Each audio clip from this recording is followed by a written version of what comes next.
Have bad memories of being forced to eat soggy Brussels sprouts when you were a kid? Turns out your folks were probably preparing them incorrectly.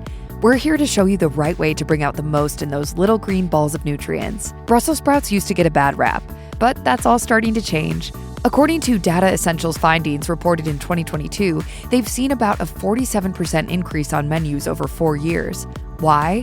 Intrepid chefs have found more appealing ways to cook Brussels sprouts than simply boiling them. The unfortunate thing about boiling is that it doesn't reduce the bitterness of Brussels sprouts, but does highlight the smell. Luckily, there are plenty of ways to prepare Brussels sprouts. It has become increasingly common for restaurants to serve them crispy and fried, or roasted. Tossed in oil, sprinkled with the seasonings and salt of your choosing, and baked in the oven, roasted Brussels sprouts can be a recipe for satisfying crunchiness and flavor if they're done properly. According to restaurant owner Natalia Levy, roasting reduces the vegetable's bitterness by bringing out sweetness through caramelization. However, many people make a major mistake when it comes to how much oil they're using. Simply put, they're not using enough of it. So how much is the right amount? Turns out there's a good rule of thumb to follow. Use about 2 tablespoons of oil per pound of raw Brussels sprouts. A good coating leads to caramelization and charring. Without the proper amount of oil, you might just get a mouthful of soft green mush, and that's a reason for their bad reputation. I love Christmas pudding and would not go without, but nobody ever liked a sprout.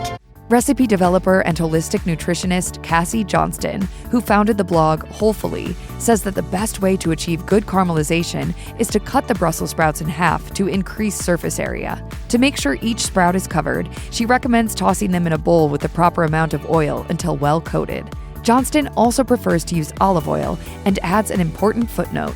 It's possible to go too far the other way and use too much oil. Celebrity chef Pamela Salzman also warns that overdoing it with the oil prevents vegetables from crisping. It's sort of like when you put a steak in the pan and try to add more oil than you need. That can prevent the meat from getting a proper sear, and it's the same with sprouts. You can be left with soggy, grease-soaked food and none of the tasty crust. That's not what you want for roasted Brussels sprouts. There's a sweet spot for the amount of oil, and it's important in nailing the right texture of your veggies. Plus, scientists have demonstrated that highly concentrated fat can come off as rancid or bitter to taste buds, according to research from Purdue University.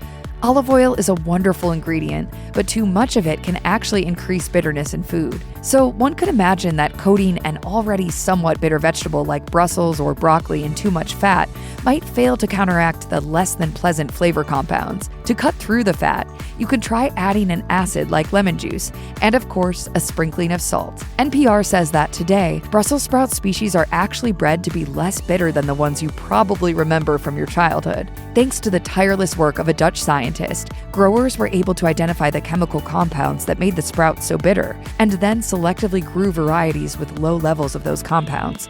This has made them easier to pair in cooking. A dish using Brussels sprouts can rely on what's paired with it. Bacon is a popular choice, as it will fry up nicely to add salt, smokiness, and crunch to the dish. Or you can consider combining them with balsamic vinegar and cheese. The bottom line is that whenever you're working with a veggie with super distinct flavors like sprouts, you want to strive for balance in the flavor.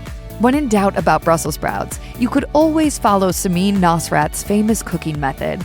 Mix salt, fat, acid, and heat, and hopefully everything will be fine.